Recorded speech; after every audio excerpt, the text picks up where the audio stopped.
नमस्कार दोस्तों। इंसान की 5 मंजिलें हैं। पहले वो रोमांटिक होता है, फिर इनकलाबी, फिर कौम परस्त, फिर कट्टर मजहब परस्त, या फिर सूफी, या कनूती, या फिलूती, अल मनफिलूती। कनूती के मायने हैं निराशावादी, फिलूती के मायने हैं स्त्री लेखक। ये आज की जो पंक्ति मैंने ली है ये कुतुल-ए हैदर के उपन्यास चांदनी बेगम में से ली है। कुतुल-ए हैदर को प्यार से एनी आपा भी कहते थे। कुतुल-ए हैदर का जन्म 20 जनवरी 1926 में उत्तर प्रदेश के अलीगढ़ में हुआ था। कुतुल-ए हैदर का जो सुप्रसिद्ध उपन्यास आग का दरिया जब प्रकाशित हुआ तो उसने पूरे साहित्य जगत में एक तहलका मचा दिया था।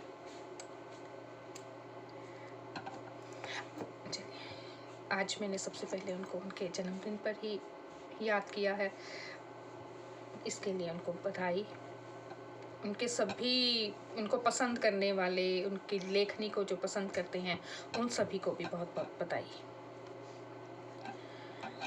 तो अब बात करते हैं ऑफिशियल सीक्रेट एक्ट में अर्नब और दास गुप्ता के खिलाफ क्या कोई एफआईआर दर्ज होगी। अभी तक कोई कार्रवाई क्यों नहीं हुई है। इस केस की जांच से जुड़े एक पुलिस अधिकारी के अनुसार मुंबई पुलिस की जो कानूनी मजबूरियां हैं उन्होंने उसके बारे में बात की है। उनका कहना है कि यह 2 लोगों के बीच एक प्राइवेट चैट है। फिर इस चैट में बालाकोट पर भारत सरकार की संभावित कार्रवाई का जो जिक्र है वह देश की सुरक्षा से जुड़ा हुआ मामला है। कायदे से इस मामले में केंद्र सरकार को शिकायतकर्ता बनना चाहिए और मुंबई पुलिस में एफआईआर दर्ज करनी चाहिए। लेकिन क्या केंद्र सरकार ऐसा करेगी? अगर हम ये जो महाराष्ट्र की मुंबई की पुलिस है तो उसके हिसाब से तो यह सारा काम जो है वो केंद्रीय गृह मंत्रालय को तय करना है, क्योंकि इसमें मुंबई पुलिस या कोई भी जो राज्य सरकार है इस बारे में केंद्र सरकार को किसी भी तरह का वो आदेश नहीं दे सकती। वो सिर्फ अपनी बात पहुंचा सकती है। अगर उस पर वो कुछ अपना ये किसी भी ये नहीं कह सकती केंद्र सरकार को कि आप इस पे अब एक्शन लीजिए। तो इसमें है कि महाराष्ट्र के जो गृह मंत्री अनिल देशमुख हैं उन्होंने भी कहा है कि हमने यहाँ की बात थी वो केंद्र तक पहुँचा दी है और अब सेंटर की सरकार को, केंद्र सरकार को देखना है, मोदी सरकार को, कि अब क्या करना है। और अगर हम अब दिल्ली चलें तो दिल्ली सरकार ने अपना वही जो उनका पुराना फार्मूला फिर से लगा दिया है। जनता को, आम जो जनता है उसे मीडिया के ज़रिए तांडव करने में ही उलझा दिया है। ये आजकल आपने तांडव का देखा सुना ही होगा, तो इसलिए वो तांडव के ही तांडव करने में आम जन जो है वो उलझ ही चुका है। आप सोशल मीडिया चेक कीजिए तो आपको इसी पर ज़्यादा पोस्ट नज़र आएंगी। इवन के पिछले ये कल तो सारा दिन खबरों में भी ये तांडव पर ही तांडव कर रहे थे। इस तरह से सरकार हमेशा की तरह प्रश्नों से जो है वो बच जाती है और यूं भी आम जनता है वो 1-2 महीने में सब कुछ भूल ही जाती है। इस बात को भी भूल जाएगी। और वैसे भी सरकार का कहना तो नहीं चाहिए पर लगातार हम देखते आ रहे हैं कि जो सरकार का है कि दंगे करो, फूट डालो, राज करो वाला सिस्टम जो है वो चलता रहेगा और चलता आया है, आगे भी चलता रहेगा। और ऐसे में एक आधा प्यादा जो अर्नब जैसा है वो चला भी जाए तो सरकार को भी कोई फ़र्क नहीं पड़ेगा। और अर्नब ने तो 350 करोड़ से ज़्यादा वैसे भी उनकी शायद प्रॉपर्टी है, पैसे का सारा कुछ और बहुत है। अगर ऐसे में अर्नब पर कोई कार्रवाई भी होती है तो कोई फ़र्क नहीं मुझे लगता कि पड़ेगा। मतलब हम ऐसा ही मानते आए हैं कि कोई फ़र्क नहीं पड़ता, ना सरकार को पड़ेगा, क्योंकि 2-3 महीने में ये तांडव के चक्कर में सब कुछ भूल ही जाएंगे। और वैसे भी सरकार हर छोटी मोटी बात पर आपने देखा होगा कि अपने प्रवक्ता को आगे करती है, पर अर्नब के मामले में नहीं किया। वो चुप करके आराम से बैठी है और शायद उसको सरकार को लगता है हम भी फंस ना जाएं जैसा ये चल रहा है, तो सही है, चुप करके बैठने में ही उनकी भलाई है। वैसे उनके अंधभक्त हैं या कुछ मीडिया वाले हैं, वो हर बात पर ट्वीट करते हैं। तो अभी तो सभी को किसानों के पीछे लगा रखा है, तो अगर ये उसमें देखेंगे कि हाँ सभी को सच में किसानों के पीछे लगा रखा है, तो इसका जवाब तो फिर जी हाँ यही है। और ये बात इंडिया टीवी के रजत शर्मा के ट्वीट से साबित भी हो जाती है। और जो लोग ट्विटर पे हैं, मुझे लगता है उन्होंने रजत शर्मा का ट्वीट जो उन्होंने किया था वो पढ़ा भी होगा। उन्होंने ट्वीट किया था कि अगर आरएसएस और बजरंग दल चाहे तो एक दिन में ख़त्म कर सकते हैं किसान आंदोलन। अब इस बात का मतलब तो साफ जाहिर हो रहा है, तो प्रश्न सरकार से कौन पूछेगा? यहाँ ये सबसे बड़ा प्रश्न है कि सरकार से कौन प्रश्न पूछेगा? मीडिया ही पूछता है, और ज़्यादा मीडिया, आपको पता है कि अगर सरकार के इशारे पर काम कर रहा है तो कौन पूछेगा? किसान बेचारे तो पूछने से रहे, क्योंकि वो अपनी समस्या को लेकर पहले से ही सड़क पर आंदोलन कर रहे हैं। और जो बाकी लोग ज़्यादातर बच रहे हैं उनको तांडव करने में उलझा दिया है। ये मैं आपको पहले ही बता चुकी हूँ, तांडव का तांडव चल रहा है आजकल, उस पर बहस-बसाई हो रही है। चलिए अब मैं, क्योंकि किसानों की बात हो गई है, तो अब किसान आंदोलन पर ही आ रही हूँ दोबारा से। आज भी सरकार के साथ मीटिंग में कुछ नहीं निकला। यह बात किसान नेताओं को पहले से ही पता थी, पर सरकार की मंशा को मुझे लगता है कि अब समझना बहुत ज़रूरी है। माना किसानों में बहुत सब्र है, किसानों में सब्र होता ही है। अपनी फसल को बोने के बाद जब ये बिजाई करते हैं, लगाते हैं, उसके बाद बहुत सब्र से देखते हैं उसको बड़ा होते हुए।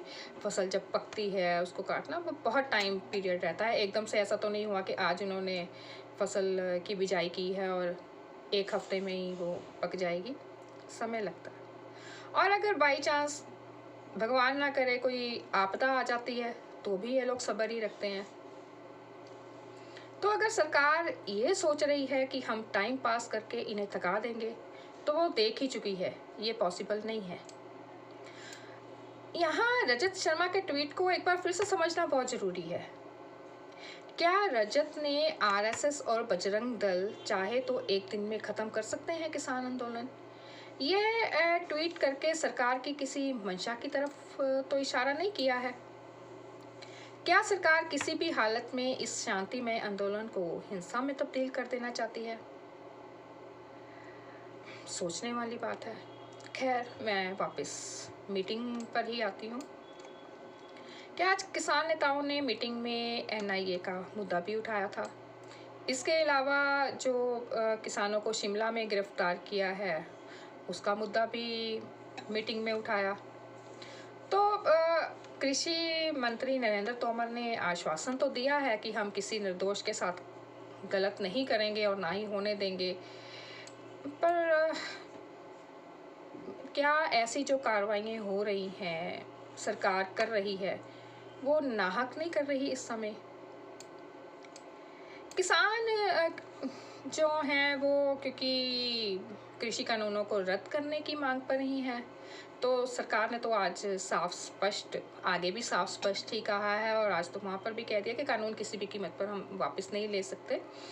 हालांकि आज की बैठक में सरकार ने ये भी कहा था कि हम पहले भी कहती आई है कि हम संशोधन, आप जो चाहते हैं संशोधन कर देते हैं, कि आपस में बात करते हैं किस पर संशोधन करना है किस पर नहीं, और एमएसपी पर भी बात करते हैं, पर वापस नहीं हम लेंगे। और ये भी कहा है कि जब तक हमारी मतलब ये बातचीत, मुझे लगता है कि सरकार को लग रहा है कि ये जल्दी हल नहीं निकलेगा, तो इसीलिए उन्होंने बोला कि हम 1 साल तक भी इन बिलों को जो है वो सस्पेंड कर सकते हैं। बल्कि सुप्रीम कोर्ट ने तो पहले से ही किया है, पर आज सरकार ने भी बोला है। पर फिर भी किसान, वो सही बात है, वो जब उनका है ही नहीं संशोधन पर, वो मान ही नहीं रहे हैं, वो सिर्फ यही कह रहे हैं कि कानूनों को रद्द करना है, तो उनको ये बात जो सस्पेंड वाली बात नहीं पसंद आई होगी, या तो उनको उनके मन में शंका आ रही होगी कि अगर 1 साल के लिए ये सस्पेंड करेंगे, संशोधन कुछ नहीं करें और 1 साल के बाद फिर लागू कर देंगे, तो फिर ये आंदोलन करना दोबारा से बहुत मुश्किल रहेगा। किसान नेता भी सब कुछ सोच रहे होंगे, किसान भी आखिर। और किसान नेताओं की जिम्मेदारी तो इसलिए भी बढ़ जाती है क्योंकि सभी किसानों ने उनको चुन के आगे किया है, और वो बिना किसानों की सहमति से कुछ कर नहीं सकते। ये अलग बात है कि सरकार को भी आमजन ने ही चुना है, किसानों ने भी चुना है, पर सरकार खुद से सब कुछ कर रही है। और यहाँ पर एक बात है कि वो वापस नहीं ले रही सरकार, तो एक बात ये भी मन में आती है कि जिसके लिए आप ये सब कुछ लेकर आए हैं उन्हें नहीं पसंद आ रहे कानून, तो फिर मैं भी वही बात दोहरा रही हूँ कि आखिर सरकार की क्या मजबूरी है कि वो इसको वापस नहीं लेते। अब जब अर्नब की चैट से सरकार भी कहीं ना कहीं शंका के घेरे में आ ही रही है, तो फिर वो कानून रद्द करके अपनी इज्जत क्यों नहीं बचा लेती। लोगों ने अर्नब की बात भी इसी कानूनों को वापस लेने वाली बात में ही भूल जाना है। भूलते हैं, हम सभी भूलते हैं। तो मुझे ऐसे लगता है कि सरकार ही फायदे में रहेगी कानूनों को अगर वापस ले लेती है। तो इसलिए मैं तो फिर हमेशा ही बोलती हूँ कि सरकार को ये कानून जो है वो वापस ले ही लेने चाहिए, इसी में भलाई है। पर चलिए, अब मैं अपनी बात ख़त्म करने से पहले आज मैं राजेंद्र परदेसी जी की गज़ल आपको सुनाने लगी हूँ। राजेंद्र परदेसी जो हैं वो पंजाबी के गज़ल गो हैं, तो आज मैं उनकी आपको ये गज़ल सुनाऊंगी, पढ़ के सुना रही हूँ। ये है, ए पंजाबी योद्धियां दी पहचान बल्ले बल्ले, दिल्ली पढ़ने पा दिती किरसान बल्ले बल्ले, बल्ले बल्ले ए बुढ़ापा बल्ले बल्ले ए जवानी, जिन्ना जिद्दी सरकार नूं कराती याद नानी, आउण वाले समियां नूं ए है दसना समय ने, किंज बलकारी हारे खब्बी खान बल्ले बल्ले, दिल्ली पढ़ने पा दिती किरसान बल्ले बल्ले। अन्न देवते नूं जणे जो भगत बन के, ढिड सारियां दा भरे जो भगत बन के, ओदी भगती दा मुल ऐ तू पाया सरकारे, भुखे मारन दे काले फरमान बल्ले बल्ले, वेखी दिलिए नी पैंदा कमासान बल्ले बल्ले। इस धरती ते जदों जदों भी लुटेरे आए, इन्हां पंजाबियां ही छोले उन्हां नूं चबाए, ਇੱਥੇ ਜੰਮਦੇ ਨੇ ਉਦਮ ਭਗਤ ਸਿੰਘ ਹੀ, ਕਰ ਦਿੰਦੇ ਉਹੀ ਲੈਂਦੇ ਨੇ ਜੋ ਠਾਣ ਬੱਲੇ ਬੱਲੇ, ਇਹ ਪੰਜਾਬੀ ਯੋਧਿਆਂ ਦੀ ਪਹਿਚਾਣ ਬੱਲੇ ਬੱਲੇ। ਹੁਣ ਮੁੜਾਂਗੇ ਲੈ ਕੇ ਹੱਕ ਦਿੱਲੀਏ, ਸਾਡੇ ਵੀ ਨੇ ਇਹ ਇਰਾਦੇ ਪੱਥਰ ਦਿੱਲੀਏ, ਇਕੱਠੇ ਭਾਰਤ ਦੇ ਹੋ ਗਏ ਕਿਸਾਨ ਪਰਦੇਸੀ, ਤੇਰੀ ਸੋਚ ਦਾ ਘੁੰਮੇਗਾ ਆਸਮਾਨ ਬੱਲੇ ਬੱਲੇ, ਦਿੱਲੀ ਪੜ੍ਹਨੇ ਪਾ ਦਿੱਤੀ ਕਿਸਾਨ ਬੱਲੇ ਬੱਲੇ, ਇਹ ਪੰਜਾਬੀ ਯੋਧਿਆਂ ਦੀ ਪਹਿਚਾਣ ਬੱਲੇ ਬੱਲੇ, ਦਿੱਲੀ ਪੜ੍ਹਨੇ ਪਾ ਦਿੱਤੀ ਕਿਸਾਨ ਬੱਲੇ ਬੱਲੇ। ਨਮਸਕਾਰ ਸਰ।